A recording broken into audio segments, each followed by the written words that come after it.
এই চিকেন পিসগুলো দিয়ে আজকে আমার বোন কি তৈরি করবে? এই আয়োজনগুলো আজকে কাদের জন্য ছিল?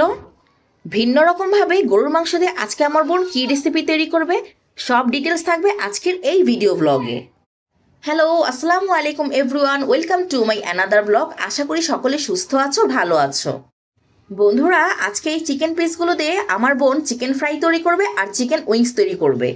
এখানে তোমরা দেখতেই পাচ্ছ আমার বোন মুরগিগুলোকে ভালো মতো কেটে ধুয়ে এখন পরিষ্কার করে নিচ্ছে। এখানে লেগ পিস নিয়েছিল চিকেন ফ্রাই করার জন্য, আর উইংস তো নিয়েছে চিকেন উইংস তৈরি করবে বলে।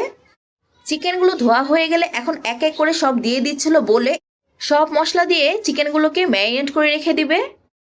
এখানে আমার বোন চিকেন লেগ পিস আর উইংস পিসগুলোকে একত্রে নিয়ে নিয়েছিল ম্যারিনেট করবে বলে। যেহেতু চিকেন ফ্রাই আর চিকেন উইংস ম্যারিনেট করার প্রসেসিংটা একই রকম, তাই একত্রেই সব কিছু ম্যারিনেট করে নিয়েছিল। এই পর্যায়ে এখন একটু টমেটো ক্যাচাপ দিয়ে দিবে, এরপরে দিয়ে দিবে সয়া সস। সয়া সস দেওয়া হয়ে গেলে এখন সব কিছু একত্রে মিক্সড করে ম্যারিনেট করে রেখে দিবে 2 ঘন্টার জন্য। আমার বোন 2 ঘন্টার জন্য রেস্টে রেখে দিয়েছিল। তোমরা চাইলে হাতে যদি তোমাদের সময় না থাকে তাহলে তোমরা আধা ঘন্টার জন্য ম্যারিনেট করে রাখতে পারো, কিংবা মশলা মাখিয়ে সাথে সাথেই তোমরা চিকেন উইংস তৈরি করে ফেলতে পারো। এই তো এখন চিকেনগুলোকে রেস্টে রেখে দিয়েছিল। এরপরে আজকে তৈরি করবে নান। নান তৈরি করার জন্য আগে থেকে আমার বোন এখানে ডো বানিয়ে রেখে দিয়েছিল। এই তো দেখো এখন চিকেনগুলোকে কোট করা হয়ে গিয়েছে। কোট কিভাবে করেছে সেগুলো আমি তোমাদেরকে দেখাইনি। এখানে চিকেন লেগ পিসগুলোকে আর উইংসগুলোকে আলাদা করে রেখেছিল। এখানে ছিল পেঁয়াজ, গাজর, কাঁচামরিচ আর গ্রেট করে রাখা গাজর কুচি। আর এখানে নিয়েছিল গরুর মাংস। এটা দিয়ে কি করবে আমি তোমাদেরকে একটু পরেই বলছি। এই তো দেখো এখন চুলায় প্যান দিয়ে তেলটাকে গরম করে এক এক করে লেগ পিসগুলোকে দিয়ে দিবে তেলের মধ্যে।